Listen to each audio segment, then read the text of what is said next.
Hello. आप सभी का स्वागत है आस्था अकेडमी के यूट्यूब चैनल में। हमने आपको बताया था कि हम पेरेंटिंग अभिभावक के ऊपर एक सीरीज चालू करेंगे, तो उसी कड़ी में आज दूसरी सीरीज है। इसमें हम आज पहला बिंदु उठाएंगे, वो है mutual understanding between children and parents. अभिभावक यानी माता पिता और बच्चों के बीच में आपसी समझ जो है वो पर्सपेक्टिव कॉमन होने पर दिखाई देती है।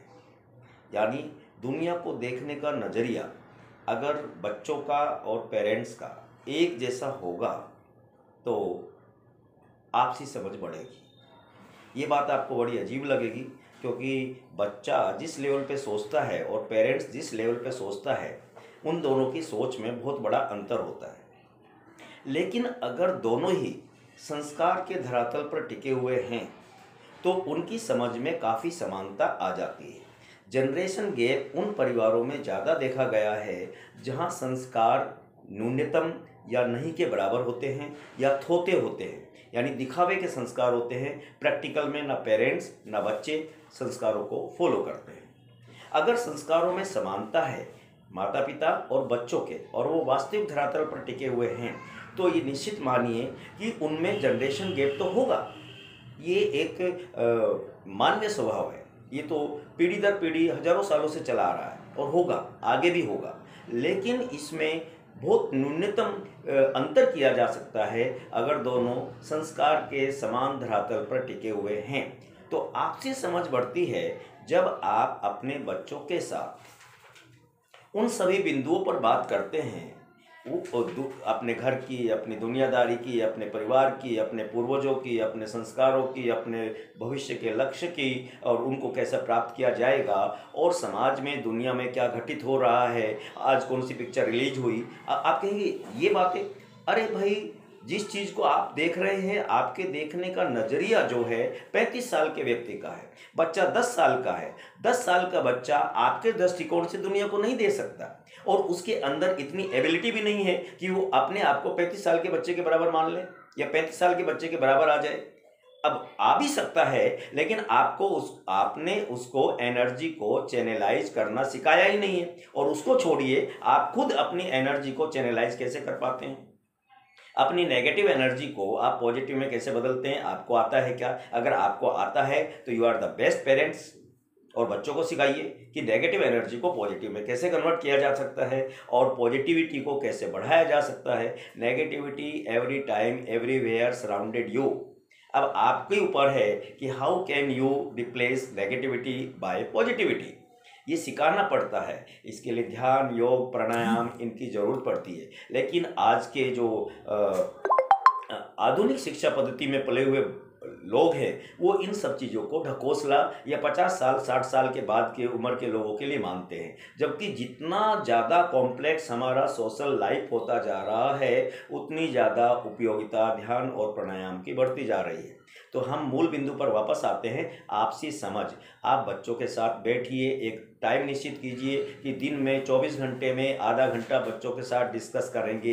डिस्कस का मतलब नॉट सीरियस डिस्कस। जब आप डिस्कस करते हैं ना, तो अपनी बातें बच्चों के ऊपर थोपते हैं, उनकी बातें समझते नहीं हैं। उनको कहने का मौका दीजिए, उन्होंने घटनाओं को, दुनिया को किस नज़रिए से देखा उसको समझिए, और उसमें जो नीतिगत फैसला है वो आप अपना लागू कीजिए।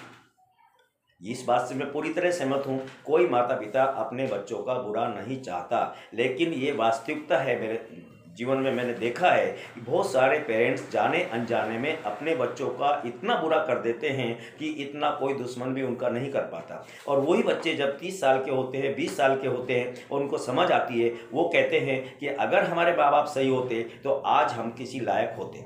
ये मैंने सुना है, लोगों से, बच्चों से सुना है, इसलिए आपको इससे अवगत करा रहा हूँ। तो मेरा मानना है कि बच्चों के साथ आधा घंटा, पौन घंटा, जितना आपको टाइम मिलता है, डिस्कस कीजिए। और डिस्कस यही मत कीजिए कि घर की समस्याएं क्या हैं, आपकी समस्याएं क्या हैं। कभी खुले दिल से आप पॉलिटिकल सिस्टम पर डिस्कस कीजिए, कभी आप सोशल सिस्टम पर डिस्कस कीजिए, कभी आप इकोनॉमिकल सिस्टम पर डिस्कस कीजिए, किसी भी समस्या पर डिस्कस कीजिए। यदि आप पढ़े लिखे हैं और आपका इंटरेस्ट है तो किसी कहानी, कविता पर डिस्कस कीजिए, किसी मूवी के ऊपर डिस्कस कीजिए। अब आप कहेंगे मूवी देखना मन में बैठ चुका है कि मूवी देखना गलत है।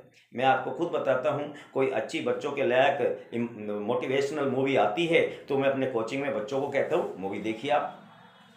जैसे 12वीं फेल एक मूवी आई थी, मैंने सब बच्चों को फोर्सली बोला आपको देखनी है और देखिए। मैं अपने बच्चों को खुद कहता हूँ ये मूवी देखिए और उस पर डिस्कस करता हूँ कि ये रील और रियलिटी में कई बार काफ़ी समानता होती है और अनेकों बार बहुत सारी विभिन्नताएं होती है। तो हमें उनको समझाना है कि इसमें से क्या चूज करना है और क्या छोड़ना है।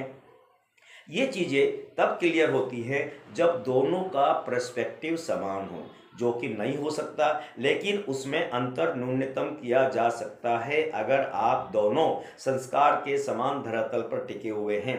मैं आपको फिर कहता हूँ, एक एग्जाम्पल देता हूँ, चलो फिर अपनी बात को आगे बढ़ाऊँगा। मेरे यहाँ जो बच्चे पढ़ने आते हैं वो आते और जाते समय ऐसे हाथ जोड़ के नमस्ते करते हैं।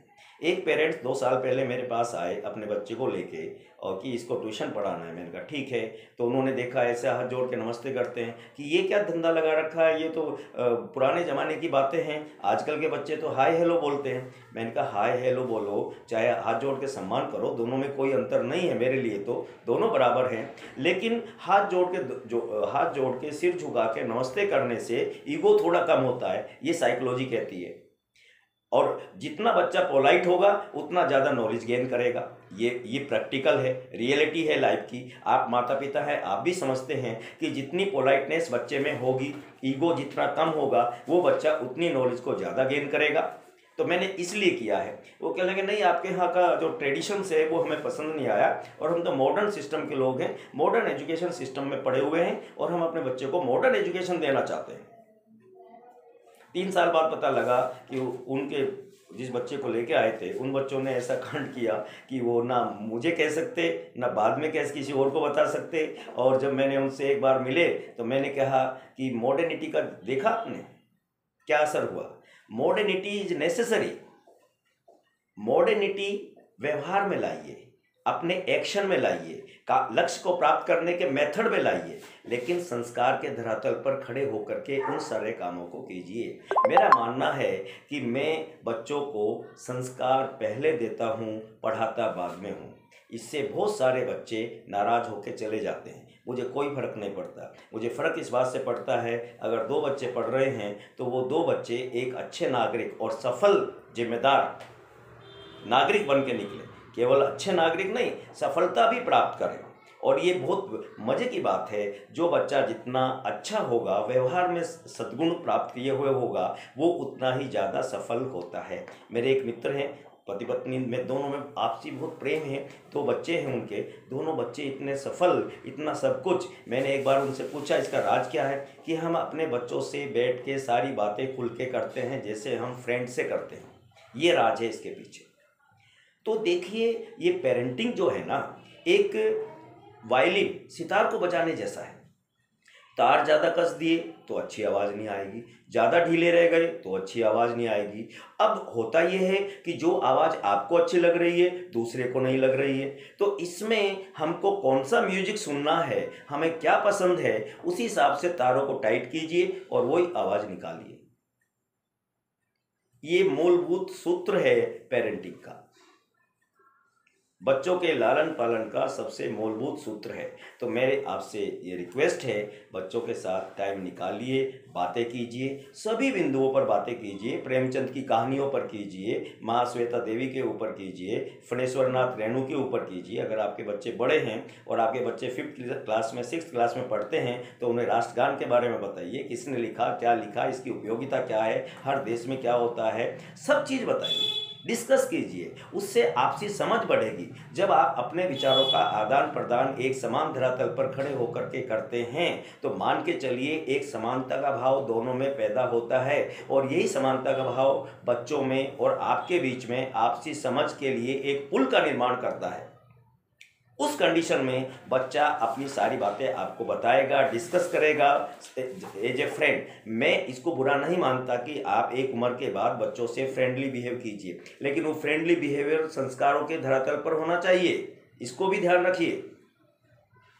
इंडिविजुअलिज्म, व्यक्तिवादिता के जो ये ढकोसला है, इसके अंदर घुस करके हम इतने अलग हो गए हैं कि संस्कार, अच्छी चीज़ें, सुबह उठ के नमस्ते करना, ये सारी चीज़ें हम भूल गए हैं।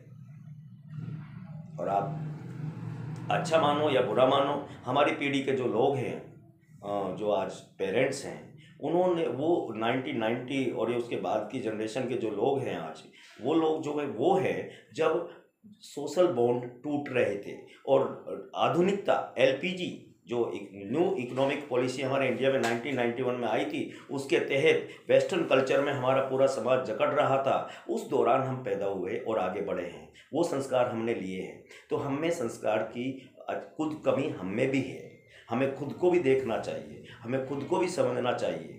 समझ में आया? तो मैं समझ में आने का मतलब, मैं जस्ट लाइक स्टूडेंट की तरह आपको समझा रहा हूँ कि पेरेंट्स, आपसे निवेदन ये है कि आज ये वीडियो बनाने का मेरा मूड कल था, लेकिन आज बनाने के पीछे एक कहानी है कि मैंने एक खबर पढ़ी कि एक 7वीं 8वीं क्लास के में पढ़ने वाले बच्चे ने मोबाइल ने देने पर अपनी माँ के सिर पर 2-3 क्रिकेट के बैट मारे, बुरी तरह घायल कर दिया उसको।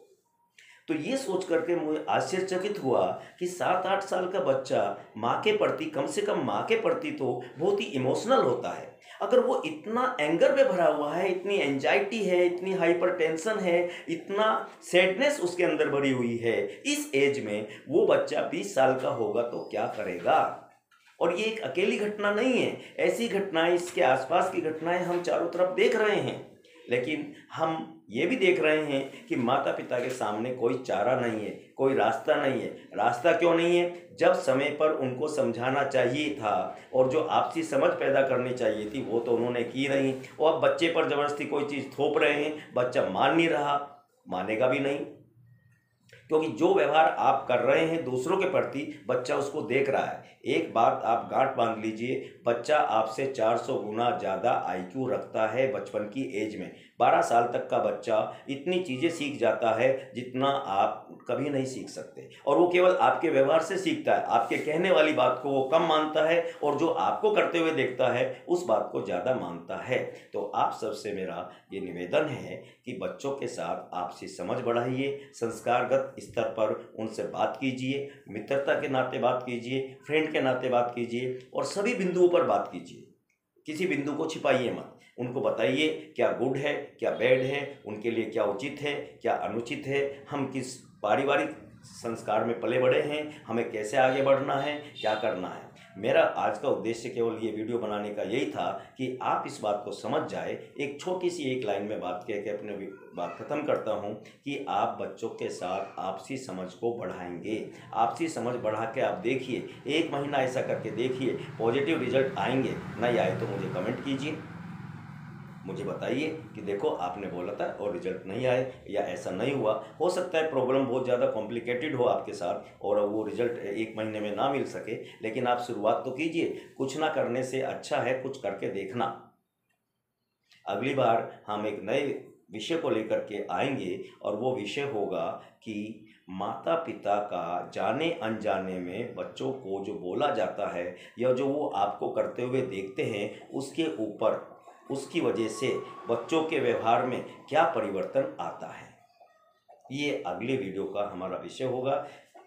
आप सभी का धन्यवाद। वीडियो को ज़्यादा से ज़्यादा शेयर कीजिए, लाइक कीजिए, सब्सक्राइब कीजिए चैनल को, और हमारे साथ बने रहिए इसी विकास यात्रा में। और इसी तरीके से नई नई जानकारियों के साथ हम इस वीडियो को लेकर आते रहेंगे। और मैं आप सबसे बहुत ही पोलाइटली निवेदन कर रहा हूँ कि मैं आपको ये नहीं सिखा रहा हूँ कि अभिभावक कैसे बना जाए, मैं आपको सिखा रहा हूँ कि हमारे समाज में जो समस्याएँ बढ़ रही हैं, अगर आप उनसे अछूते हैं, वो आपके आसपास भी नहीं है, तो आप भगवान के सबसे प्यारे बंदे हैं।